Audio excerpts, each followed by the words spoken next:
నిన్న Hyderabad LB indoor స్టేడియంలో 13th all style karate championship 2026 cup నిర్వహించడం జరిగింది.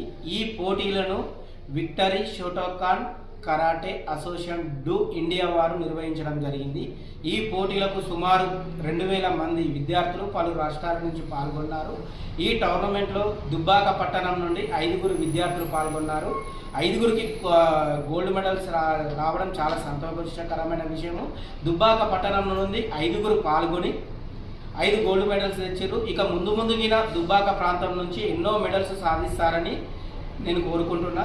అలానే ముఖ్యంగా చెప్పేది ఏంటంటే కరాటే అనేది ఇప్పుడు ఉన్న ప్రస్తుత సమాజంలో అమ్మాయిలకు చాలా అవసరం. బయట సమాజంలో చూస్తున్నాము, మహిళల పైన జరుగుతున్న అత్యాచారాలను దృష్టిలో పెట్టుకొని ప్రతి మహిళ తప్పనిసరి కరాటే నేర్చుకోవాలి. కరాటే నేర్చుకోవడం వల్ల శారీరకంగా మానసికంగా మంచిగా ఉంటారు. అలానే మళ్ళీ ఎలాంటి ఆపద టైంలోనైనా తనకు తాను సొంతంగా కాపాడుకునే అంత శక్తి ఓన్లీ కరాటే వల్లనే వస్తుంది.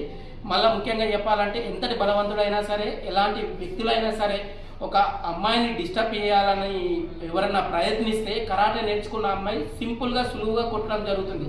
కాబట్టి ప్రతి మహిళ చదువుతో పాటు కరాటే నేర్చుకోవాలి.